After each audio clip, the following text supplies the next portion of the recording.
This podcast is brought to you by Cybernet, the security awareness training solution designed for schools. Developed with insights from IT directors in education, Cybernet shields your school from online threats, data breaches, phishing, and more. Trusted by schools and built by industry experts, Cybernet empowers your staff and students to stay secure online. Cybernet, your trusted partner in safeguarding the future.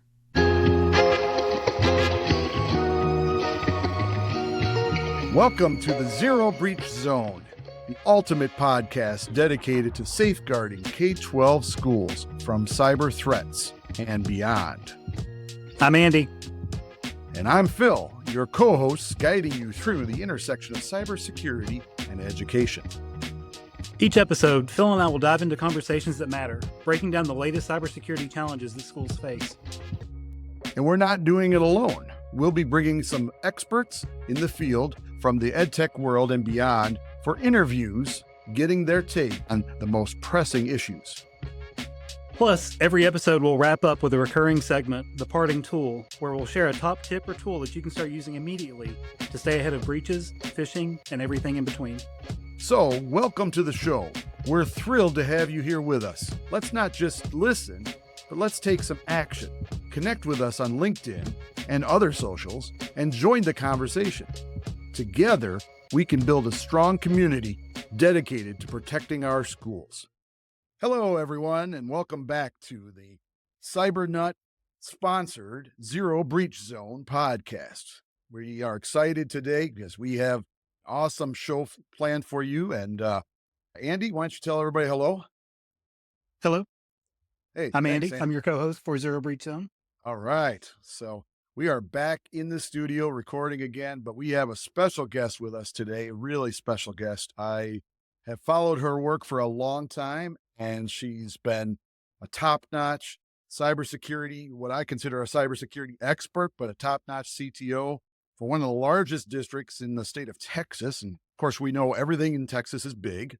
So when you have a large district in Texas, it's big. So that's just the way it is. But our guest today is the incomparable Frankie Jackson. Frankie, welcome to our show. Thank you for having me. It's a pleasure to be here. All right. We are excited to talk with you about what you're doing today and what you've been doing in the past. So why don't we start there? That large district I talked about is Cypress, Fairbanks, ISD.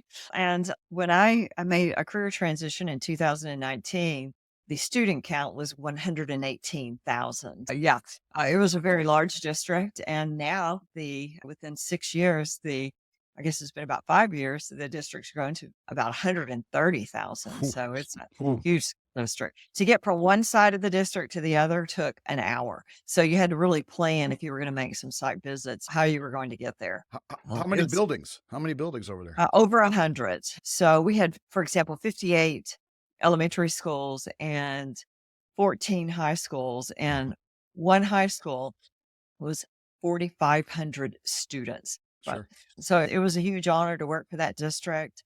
Dallas and Houston were larger than Cypress Fairbanks, and so the leadership was fabulous. It was a great opportunity, mainly because we passed, while I was there, a $1.2 billion bond, Wow. which it touched technology, and I had the opportunity to work on some really exciting projects. So that is tremendous. You said in 2019 you were there, and so how long were you there for? Because I believe you're retired now, but in the next phase, I'm not tired and I'm not retired. All So right. I purposefully made a career transition. It was an overall strategy. When I graduated from college, I spent 10 years in the NASA environment. I actually have a very technical background as a computer software engineer.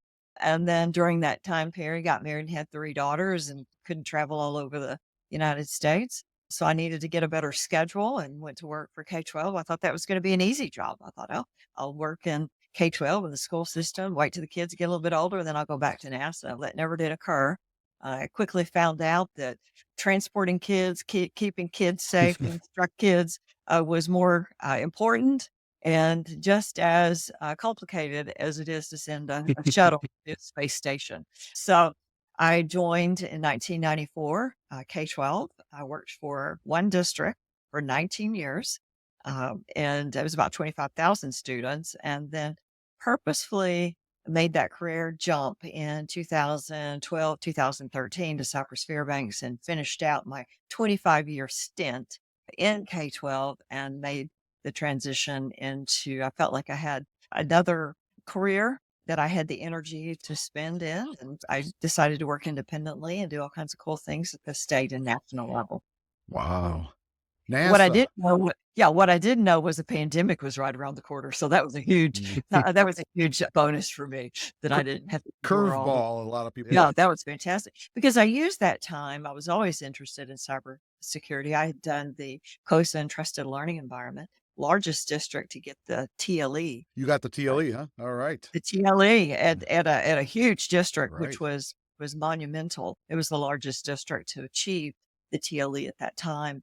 And then worked at the district that I spent 19 years at, basically doing some consulting and brought them up to speed in the TLE. So I was very familiar with the trusted learning environment. And Tell that us a little really, bit about that TLE and some of our folks. I think we've mentioned it in the past, in a couple of our episodes about COSIN's TLE, but tell us what that kind of entails, if you would. the trusted learning environment is a seal, as in mark of distinction, SEAL. And it is basically centered around 5 practice areas that are primarily focused on data privacy. Mhm. For example, there's a leadership component, a business component, a professional development component, a classroom component, and a data security, cybersecurity component. So through my work, and I actually started working on that trusted learning environment in 2016, 17, and then it literally took about 4 years to get that Oh, seal wow. for Cypress Fairbanks because it was a lot about totally revamping the website, developing processes and procedures and I fell in love with it. Hmm. And so my strategy in 2019 was to go back and really pursue some additional education certification in cybersecurity. I have a strong background in NIST, which is the National Institute for Standards and Technology. I'd been a Baldrige examiner Oh, using that framework early in my career while working at NASA. And so I combined all of that. And that really is the engine behind the cybersecurity rubric for design for education, which we'll talk about in a little while. So sure. I guess to sum it all up, my background and just working in K-12 is there was never a day that I couldn't wait to get to work. I absolutely loved it and really still do. My passion for it is authentic and just there's not any competition in education. It's all about sharing information and making each other better for the students, for the teachers and staff. And I love it to this day. I get up at the crack of dawn and work just like I would if I were working for a Fortune 500 company because I think the work is so important. Yeah, that's one of the things that we find in my department. We talk all the time and we complain that there are so many cool things to learn and do I know. and not enough time to do it. So it's great to be in a profession where that's one of the chief complaints.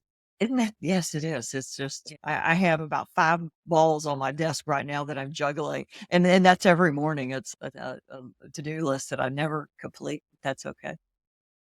But that's awesome. And you fit us into this conversation and made time for us. So we really appreciate it. And Thanksgiving week. Yes, It's you're right. Thanksgiving week. Yeah. We got a lot to be thankful for, right? So talk to me a little bit about you alluded to it a little bit, the cybersecurity rubric, but I know it's before we get into that, there's some framework and some construction that happened prior to creating that rubric. I think you're familiar. I know you're familiar with the Cybersecurity Coalition. Tell us about your role with that and how you got involved. It actually began probably I line everything by the conferences that we attended, and I was at the ISTE conference, and I think that was in 2021, Mm. and the leadership survey that COSIN does every year had just come out, and I think at that time it was again cybersecurity was rated number 6 in the list of priorities and issues that were keeping CTOs up at night. And coincidentally, I had just accomplished in 2020 a new certification, which was the NIST Cybersecurity Practitioner certification. So I was already doing some work with that, along with the COSIN chapter in Texas, serving as their director of strategic initiatives. And so I was deeply involved in trying to figure out how in the world I could help contribute to improving cybersecurity practice in education. And I was approached by a leading strategic partner that develops, I'll just say it was ClassLink, develops software for K-12, single sign-on. And the reality is that strategic partners, it doesn't matter if it's identity automation or if it's Clever or if it's PowerSchool or any of them, because all of our services are running in the cloud. If the cloud is down, the application is down from a cybersecurity aspect, the customer is down, the school district is down. It doesn't matter what application it is. So cybersecurity is an issue for us all. It's not just an issue for a specific school district. So I was approached to say, what can we do to help improve cybersecurity practice? And that was really where the Cybersecurity Coalition came into play.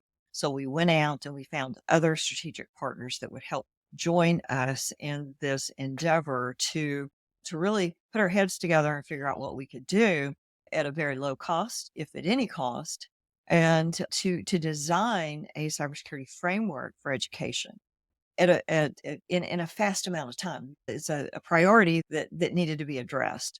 So that's how the coalition came to be. Okay. ENA, Education Networks of America, was one of the original founders. Doug Levin's group, K-12-6, also participated with Security Studio. It's done all kinds of work with COSA and across the nation. We all came together and said, okay, we really addressed it in a very common sense way. Why make it so complicated? We looked at every cybersecurity framework that was available. For example, we looked at ISO 27001. That's more of an international framework. We looked at NIST, the National Institute for Standards and Technology. At that time, it was the Cybersecurity Framework 1.0 without govern. It was those 5 functions that we've lived with for years. We looked at the Trusted Learning Environment, which I knew at the back of my hand because I'd worked with it intimately practice by practice. That's 3. We looked at K-12-6, which really wasn't a framework, but it was an assessment. Security Studio really didn't have a framework. They had an assessment. So we had to back in from the questions to design framework. And there were connections to others. And then there's CIS that has the 18 objectives. And so really there were those 5. So what we decided to do, and we called it NIST EDU for a long time in the early days of the development, because we said of these, we felt like NIST was easiest to get our arms around. In other words, it had 5 functions and 23 categories and multiple objectives. And we didn't want to develop something brand new. We wanted to piggyback off of what's already been done. So that's really how the framework came to be. So we developed the framework. We took the NIST Cybersecurity Framework 1.0 and I call it educationalized it. In other words, we took very meticulously, spent about almost a year going through every one of the functions, the categories, the subcategories, the information resources, and tailored it for education. So the backbone is aligned with NIST. And to prove it, this past year in February, I guess it's still 2024, in February, and we knew it was coming because we worked all through 2023 after we'd already released the 1.0 version of the cybersecurity framework for education in the rubric. We took that and then piggybacked off of the cybersecurity 1.0 of NIST and moved into govern for the 2.0. And it was easy because we had that framework. We had all the marketing resources. The only difference is that we were tailored for education, and that's really what we have today. And then around it, we developed free training. We developed a just-in-time training for certified rubric evaluators to specifically train them in the maturity model and the 5 levels of organizational maturity for cybersecurity, and really just came up with that whole design. So that's a long answer, but it was from 2021 to 2024. And just an exhaustive effort to really shake out everything that's available, to make it simplify it, tailor it for education, and design it so that others could learn how to use it. And then if they were interested in becoming an evaluator, they could participate in peer reviews or serve as a third-party rubric evaluator, so that when a school district, school system conducts a self-assessment, then they could hire somebody independently to come in and give an objective opinion. That was accomplished every one of our goals. We're going to dig deeper into that rubric in a second, and we'll make sure we have the links to that and a couple other things, resources I know that you've mentioned already. We'll make sure we get that into our podcast, our episode here, so that our listeners can jump on and link on to that. But I really applaud your efforts and the whole team's efforts for putting the framework together to make it education friendly. When you look at the base NIST standards, it can get really complicated really quick, especially if you're not in computer science or computer cybersecurity in that framework. If you're an educator, it can blow your mind a little bit. I love that the concentrated effort that you guys put into making it education friendly, but also changing the lingo so that it fits education. Obviously, it's just as important. I look at a lot of times as education, our education entities, our school districts, they are corporations in a lot of ways. We have a different customer base. We have a different sales model, if you will, and marketing model, but a lot of the same concepts that are applied to corporations, Fortune 500 corporations around the world, can be applied to education. It's just we have to look at it a little differently and put it in its own little niche. And I so thank you for doing that and being part of that team, because you've seen both sides of the coin. You work with NASA and in the corporate world and bringing that into education. You were a great translator for that, so I appreciate that. Yeah. And keep in mind that the funding for the coalition, because it does take resources, nothing is available, no cost, but I think it was August of 2023, time flies when you're having fun. The White House had that event where they introduced, CISA was involved, they introduced the Secure by Design, which is about putting the onus on these strategic partners to help school districts be better. And that's really, we came up with the coalition, but that was really before Secure by Design.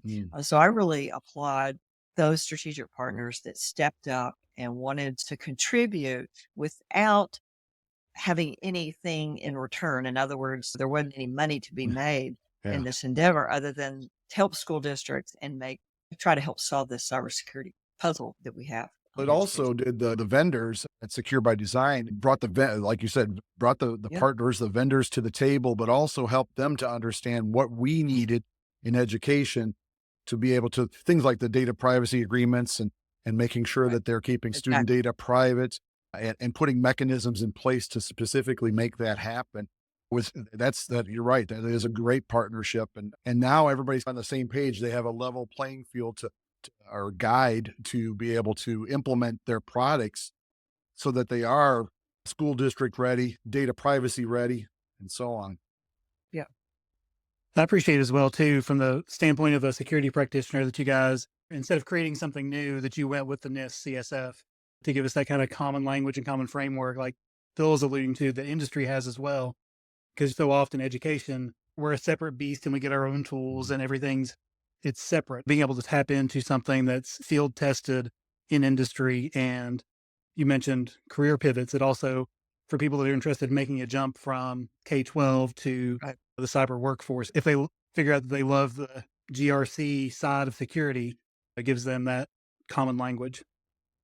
I think that what we never really talk about, because there's so much work to do at the framework and at the rubric level, the self-assessment, the evaluation, but I have my vision set on something much higher, and I think you're going to love this, and that is, and this was the original vision, and it really does come from the work of the Baldridge and that service model and the model designed for education.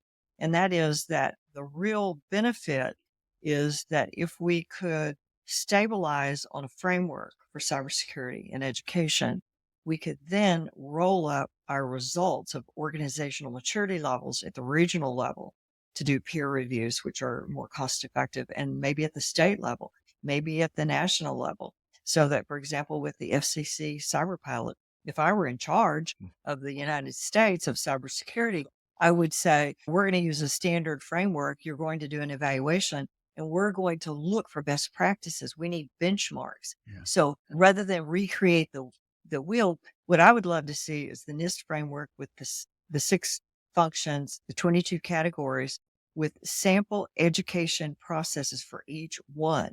And then we could measure to say, who's doing this the best? Whoever's doing it the best, that's who we want presenting at conferences. Rather Exemplars, than, yeah. yeah, rather than just having districts that may be doing well. That's like the TLE seal is put your money where your mouth is. In other words, show me where you rate on this organizational maturity level and are you at the initial stage, or are you at the managed level or the optimized level? We want those 4s and 5s to be able to share best practices, and we want to benchmark with them. I see that as a 2-year goal, and that's where I'm directing my energy now. And we have an All advisory right. count. Yeah. I think That's a great segue into that rubric. Tell us a little bit more about the actual CCRE, the rubric, but then the CCRE part of that as well. I'm partial. I think the design is absolutely beautiful. I really do. And I hear it every day. And that it's nice to know that the design is well done, but it's another to hear it every day. We have 454 certified cybersecurity rubric evaluators as of today. Wow. So that means that there's probably 2,000 that are training, and there's that amount Including of number. myself. Yeah, there's a lot that are training, but that are currently certified. And so we've exceeded what we originally set out for our goal. But I'll just go ahead and give the website anyone. And if you're a multitasker, when I'm presenting, people go ahead and sign up for it while I'm presenting. But it's easy to remember. It's securityrubric.org, a beautifully designed website. And on that website, there are some blogs, there's a newsroom, but most importantly, at the right-hand corner, anyone can download the rubric for free. You can download that rubric that's based on this NIST framework for education that we've designed. And that rubric, you can request to get the rubric in 3 different formats: Google Docs, Microsoft Excel, and then a PDF. And you might say, why PDF? A lot of times, if a CTO and ed tech leader wants to explain the process of going through a self-assessment, they might just want, for informational purposes, to give to their cabinet what the PDF is about. So far, we've never received any kind of indication, I was going to say complaint, but indication that a superintendent, a CFO, anyone at a higher level outside of technology is unable to understand the framework and the descriptors. I think we've accomplished one of our number one goals, which is to make something readable for educators, understandable. So if you do go to the cybersecurityrubric.org website, in the right-hand corner, download the rubric, pick your format. I like Google Docs myself because it's just easy. And I'm a Microsoft person, so either one doesn't matter. Formulas are built in. So immediately, really, we've done workshops. For example, we're doing workshops all during the spring, starting at FETC.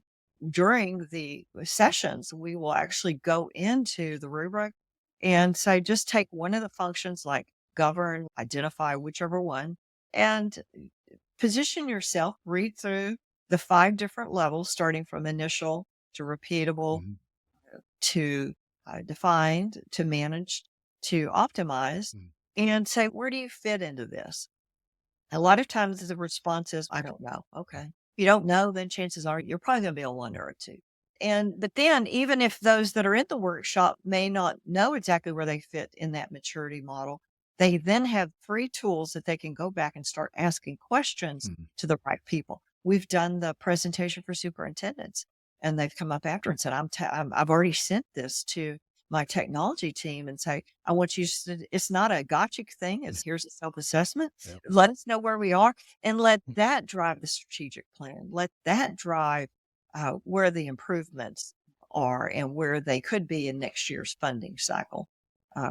So I got a question for you on that, because we're working through it ourselves and as a school district, and we've put some things in place over the last couple of years.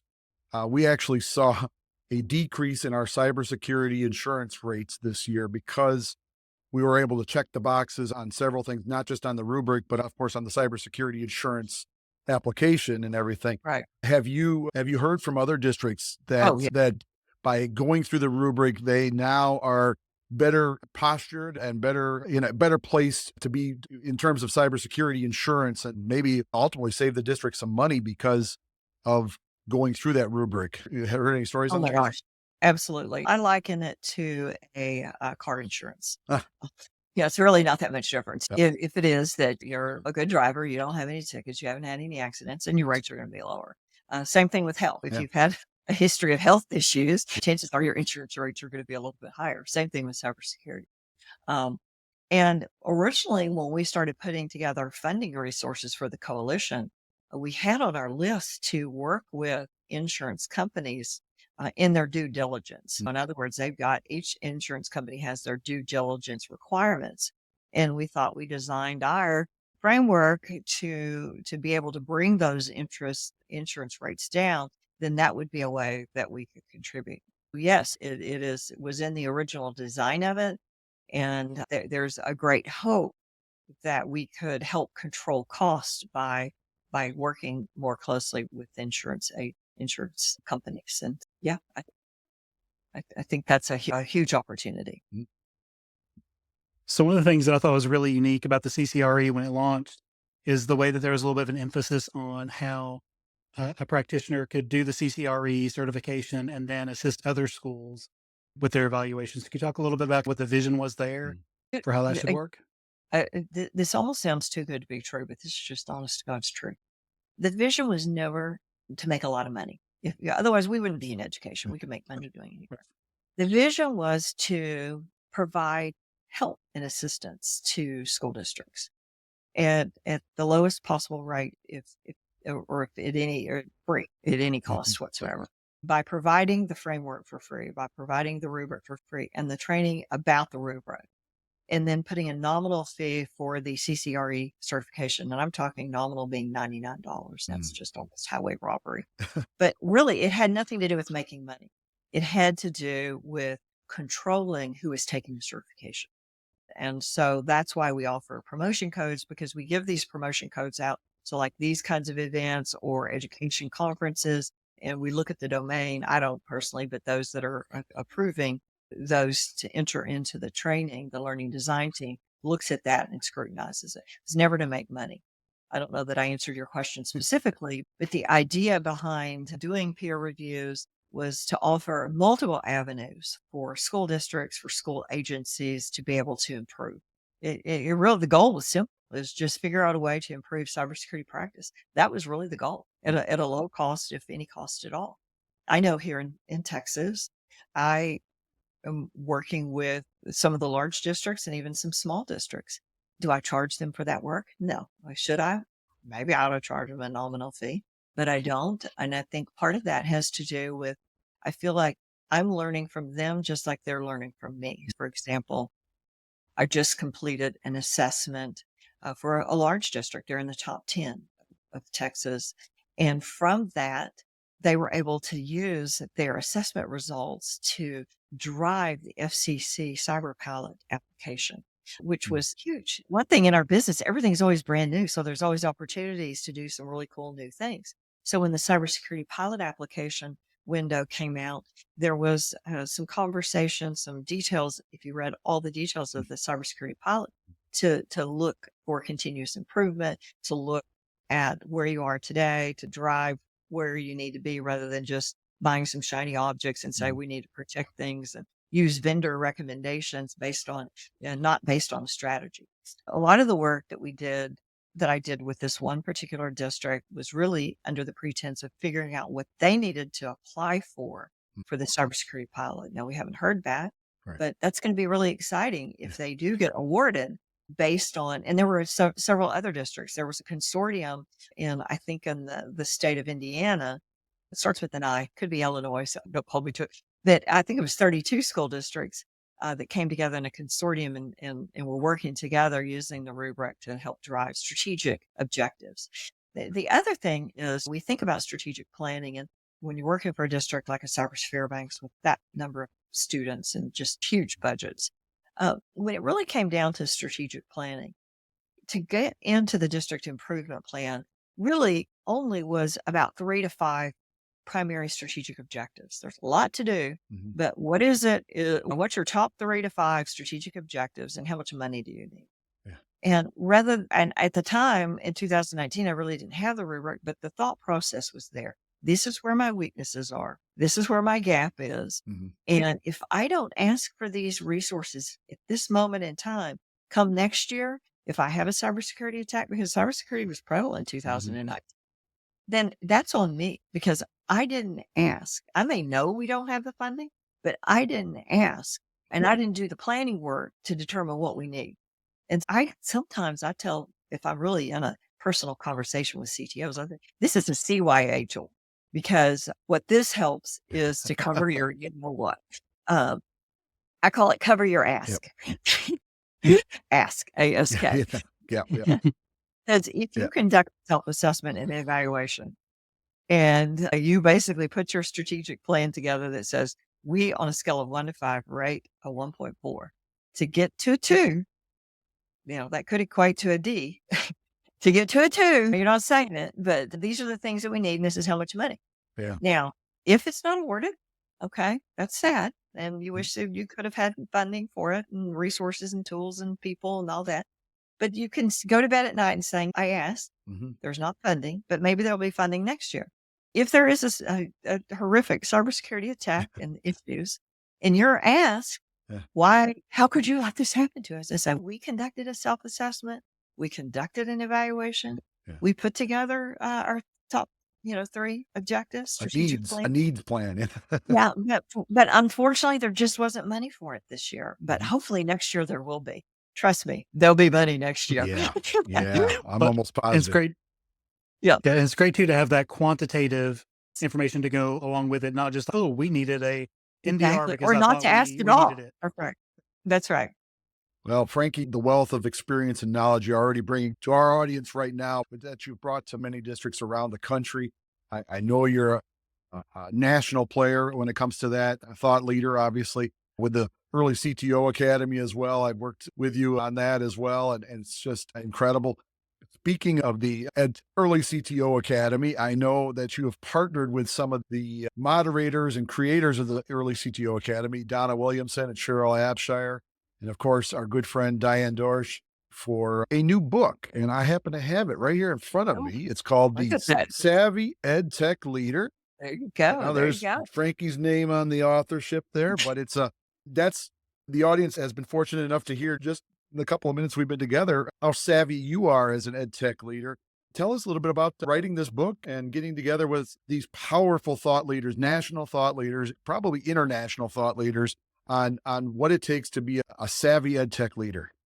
I think what it takes to be a savvy ed tech leader is it's a combination of the hard skills, the technical skills, but also those soft skills. But then it's still a jump from that. It is to not only use practical skills in the area of hardware and soft skills, it is to combine this innate wisdom of experience with a little bit of intuition to really understand how to influence and navigate this ed tech space. It's just like I said, cover your ask, CYA. You got to know how to, I hate to boil it down to a game, but to really be effective, you've got to be able to step up to the board podium and ask for $240 million to upgrade your technology infrastructure. And the savviness comes into knowing what it is that you need to do to get to yes. And so, really that executive presence to be able to frame in a very short amount of words and time why you need what you need to justify what you must have in order to be successful. More than an elevator pitch, right? More than an elevator pitch, but with all the details, all of the savviness to not only present, but to show the return on investment, the value of that investment, all of those things that we talk about at all the conferences. So we combined a lot of the skills, a lot of what we were most interested in, and had a lot of fun writing a book with these ladies. And so we're extremely proud of it. I think that's awesome. Obviously, as you said, ladies, women in ed tech, we need more. And you guys are shining examples of that. I would love, you guys should, now that I'm thinking about it, you guys should go on like a high school tour and get in front of some of our female students that are thinking about technology. Maybe they themselves have a gift in coding and like it, maybe are too shy to go for it. And they think that's a man's game over there. No, it's not. And I would love for you guys you ladies to be able to come and share that expertise. Have you thought about that? Getting it in front of high school women? Yeah, that's actually where we started. And Diane is the most, I think, vocal about it. She leads the Wisconsin, she calls it WIT. Wit. I always think her wits about herself. The WIT, the Women in Technology Yeah. is what she calls it. And so she's been the past president. And so we didn't really start out with it being a women's book. Right. It really started out to be an ed tech leadership book. It just happened that it was for women that combined our skills together to get it done. But we are very interested in the work to help in the diversity puzzle that we have, because in ed tech leadership, it is so dominated by white males. We've been watching those trends for probably 10 years that come out of the Coast Leadership Survey. Yeah. And it is getting better, but it's at a small rate. So what we wanted to do was to position not only white females, but every culture of diversity, not only of male and female, everyone, to say, here's some small tips and things that you can consider to help elevate and boost your career and get there faster. So that was really our intent. And also, if it's not fun, we're not going to do it. You're not going to meet every week with people that you don't like and stay committed if it's Easter or if it's a holiday break. It's something that has to be fun and purposeful. And that's what we were able to do. So I made lifelong friends. That's awesome. Thank you very much for sharing that. And I talk all day if you let me. yeah, we're gonna make sure we put a link to the book, because I know you can get it on Amazon, and because that's where I got it from. But I hope next time I see you, I get your autograph on it. And get an Oh my autographed goodness, copy. of course. Yeah. And that free code for the exam, I'd like to give that to you. Yeah. It is CCRE4. Okay. FETC 2024. And that was just the most recent code. And so the way that it works is that the code is good to be used until the end of the year. But anytime during the end of the year doesn't mean that you need to get all of your training and access to the content by the end of the year. It just means you need to sign up for training, and you can sign up for that training at the cybersecurityrubric.org. And then you'll have a year to access all of the content. And then that exam code will last for that whole year. And that saves So- you the $99, correct? The $99. That's yes. awesome. That's It's not awesome. going to break you. That makes it yeah. free. Yeah, it's free. Yeah, You really free- don't. Free believe- 99. I love free Yeah. 99. Well, Remove those barriers to entry. I use the graphics all the time Yeah. and the language. And the videos. They're fantastic. Even if you don't get the exam, they access the training. Yeah, you maybe didn't know it, but we always try to have a parting tool, and as part of our gift to our audience every episode. And so that's one great parting tool. That's worth $99 parting tool there. I know. Don't tell anybody. It's really worth a lot more, because you can look at Yeah. some of our others that do trainings, and it's outrageously expensive. So. Yeah. And it's a fantastic program too, especially one of the things that I feel a lot is overwhelmed by how many resources there are and how many tools and how much advice there is out there. And it's a really good way it's vetted, it's curated, was created with a lot of thought, and it's very high. Yeah. It's a great starting point if you don't know where to get started with cyber in K-12. It's a really great opportunity to take advantage of. Yeah. The design team too, I think, it has some humor built into it. So, it's designed for adult learners, for smart adult learners. So I like that part about it too. That's So, awesome. And I understand you might actually have another parting tool for us. I Something, do. yeah. We have something really cool that's in the book, but I'll just give it to you now. We have a website. It is the savvyedtechleader.com. And from there, you can go to that website. Under assessment, there's a free assessment tool. And from that tool, basically, there's 52 questions. The book was originally designed to be up to 1 year, 52 weeks, 12 chapters. And so that's really where the 52 came from. So there's 52 questions. We're in the process of designing a shorter survey that's really based on 12 questions. But that self-assessment tool is available under assessment from the Savvy EdTech Leader book. EdTech Leader book, self-assessment. Okay. A second parting tool for our episode There today. you go. That's It's awesome. A productive Thanksgiving. Yes, yeah. We're thankful for those two gifts, and of course the gift of your time today. I know, actually, I've been talking with I'm on the board with IETL, or Illinois Educational Technology Leader. It's the COSIN chapter for Illinois, and we were actually talking about maybe doing the book as a book study. So I know you've got a Facebook group, I believe, too, or a LinkedIn We group, do. maybe? We have a LinkedIn group, Yeah. and because Donna is one of the authors and she is the lead of the CTO Academy, one creative thing that their team has done is that for all of those aspiring CTOs that are in her program, Mhm. they have cross-referenced the Coast Seedle knowledge and skills with Okay. the book. So they've got this nice little layout. Ah, So that they're using the book to overlay kind of the savviness, the politics, the soft skills, in addition to all of the what you got to do, E-rate, what do you have to do, yeah. prepare budgets, all the boring stuff. We get to do all the fun stuff. How to navigate the political landscape was really our focus. Yeah. Wow. That is tremendous. I appreciate all the time you've spent with us today. Maybe, Andy, we need to bring the other authors and do like a panel discussion sometime Oh, here. I wouldn't get a word in edgewise. Yeah, I'm, well, but I'm, see, I'm you the got most you got quiet the one. you got the first word in edgewise. No, So, that's right. I'm the most quiet. but And- yeah, go ahead. I was just saying, I definitely feel like we've just scratched the surface on things we could talk about. Yeah. All right. We appreciate your time So much. today.